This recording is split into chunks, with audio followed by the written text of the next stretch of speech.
Olá, alunos! Nesse último vídeo, a gente vai trabalhar os conceitos principais das aulas 7, 8 e 9, finalizando então a nossa revisão. Na aula 7, nós abordamos os conselhos e fóruns dentro da construção da democracia deliberativa. Bom, dessa aula, gente, é importante destacar que os conselhos e fóruns, eles são momentos, em que a sociedade exercita o seu direito de participar da gestão.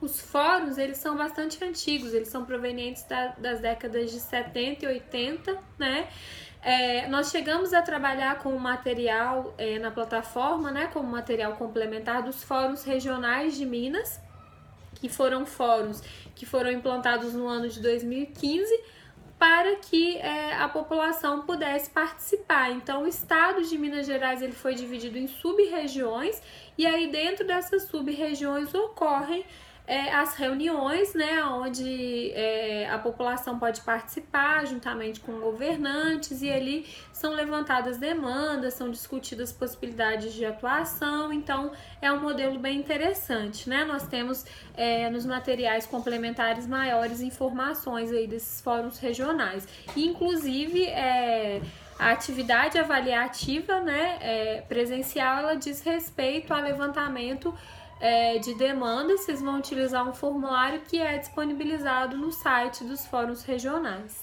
tá? Bom, importante também saber que as assembleias e plenárias, elas têm formatos variados. Elas podem ser encontros regulares e periódicos entre especialistas, interessados, gestores públicos, tá? Ou esses grupos mistos se encontrando ali ao mesmo tempo para discutir. Uma questão interessante que nós trabalhamos até em uma atividade avaliativa foi sobre o perfil desses conselheiros, Pesquisas identificaram o perfil desse conselheiro no Brasil. Então, olha só que dados interessantes, pessoal, que os conselheiros, eles são uma população predominantemente feminina, com idade entre 30 e 50 anos, a maioria quase absoluta são pessoas brancas casadas, possuem altos índices de escolaridade, muitos com graduação e também pós-graduação, e boa parte está inserido no setor formal, um grande número no setor público. E aí a gente até discutiu na atividade, se esse perfil desses conselheiros, ele diz respeito aos incluídos ou aos excluídos da população, Alguns alunos até tiveram dúvida quanto a isso, mas o que a gente precisa refletir é o seguinte: esse perfil, pessoas predominantemente brancas com alto nível de escolaridade, será que eles refletem a realidade da grande maioria do nosso país? Será que eles conhecem a realidade da grande maioria do nosso país? Então, a discussão que a gente propôs foi exatamente essa questão entre esses conselheiros, o perfil deles correspondendo, na verdade, aos incluídos da população, quando, na verdade, deveriam representar os excluídos, Então, fica aí a reflexão para vocês, ok? Bom, seguindo aqui, pessoal, na aula 8, a gente trabalha os instrumentos jurídicos que regulam a gestão pública participativa. Para que essa gestão possa ocorrer, é preciso que hajam instrumentos que regulamentem isso, Então, nós temos instrumentos a nível federal, estadual e municipal, ok? Instrumentos federais, nós temos em 1981 a Lei sobre Política Nacional do Meio Ambiente, que instituiu o CONAMA, Em 1988, como eu falei, nós temos a nossa Constituição Federal, que em alguns artigos lá ela já enfatiza essa questão da participação popular. Em 1990, nós temos o Estatuto da Criança e do Adolescente, que institui os Conselhos da Criança e do Adolescente, bem como os Conselhos Tutelares.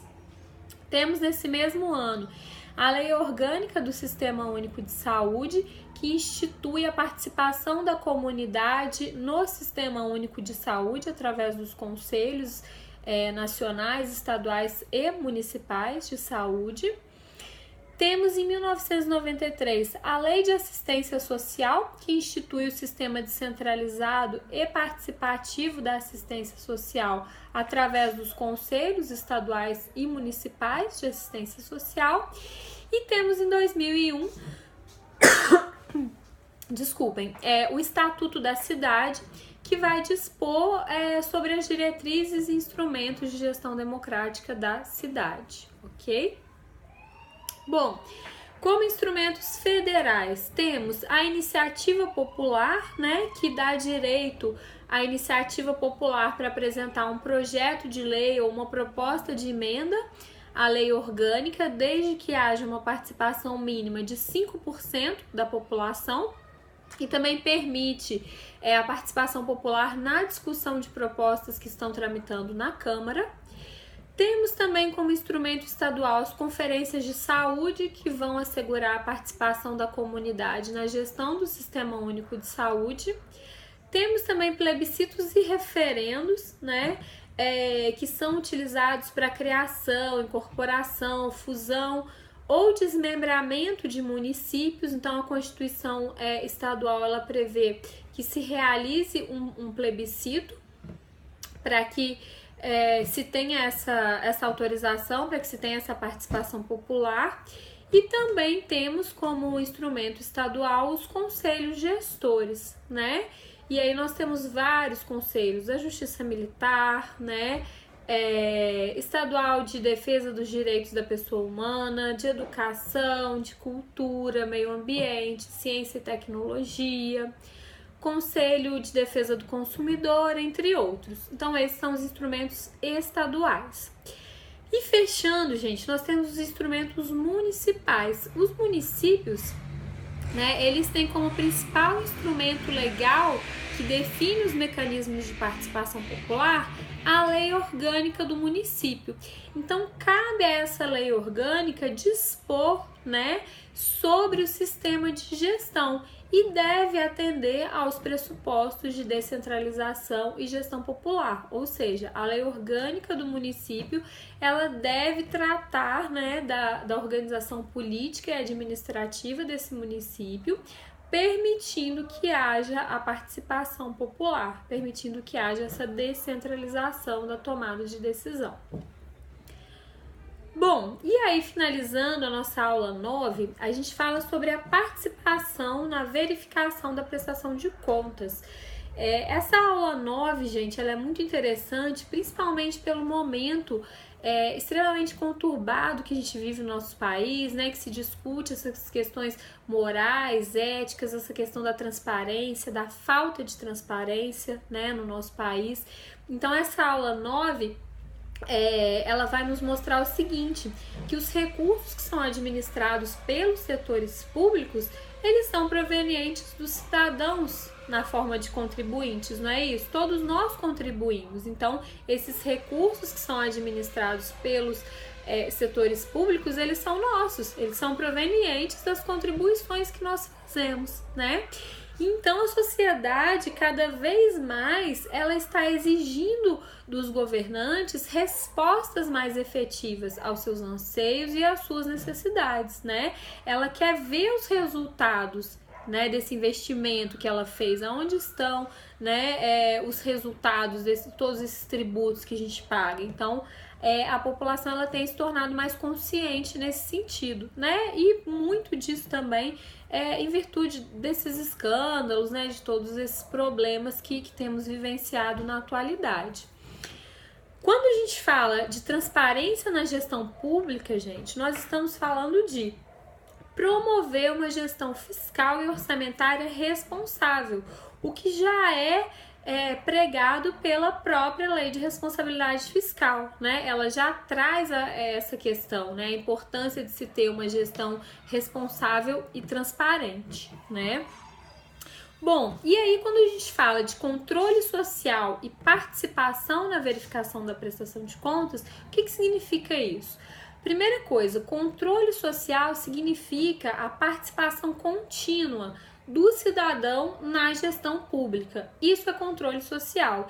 Então, ele vai se caracterizar pelo acompanhamento dos gastos públicos, né, o cidadão acompanhar esses gastos públicos como um mecanismo de prevenção mesmo à corrupção, né, como uma gestão compartilhada e como uma consolidação mesmo dessa gestão participativa. Então, nós temos várias formas de controle social e de verificação das prestações de contas, né? As principais são as seguintes. Os conselhos, né, municipais de controle social, que seriam os conselhos gestores de políticas públicas, né? Já conversamos um pouquinho sobre eles nas aulas anteriores. Então, eles são canais efetivos de participação, né?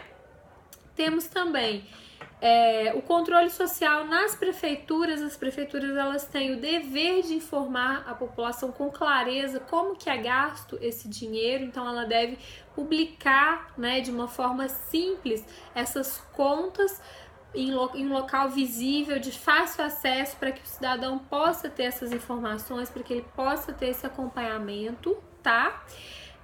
Temos também o Portal da Transparência, que é um site, né, uma página na internet, que inclusive nós vamos fazer uma atividade sobre ela na aula 9, na aula 8, que é um portal que disponibiliza um conteúdo de natureza informativa, né, sobre gastos, né, sobre vários elementos aí que envolvem o governo e que tem o objetivo de estimular a prática do controle social, para que as pessoas entrem lá e tenham mesmo essa transparência, para que elas possam acompanhar esses gastos, essas despesas, essas verbas, como foram gastas, para onde elas foram direcionadas. Então, o Portal da Transparência, ele está disponível para todo mundo, né? Bom, existem também diferentes órgãos públicos que fiscalizam a aplicação dos recursos federais. Então, nós temos a Controladoria Geral da União, que é a CGU, que verifica se esse recurso está sendo usado adequadamente ou não, né? Temos visto muito, né, CGU aparecendo na televisão ultimamente, em virtude de todos esses problemas que estamos passando.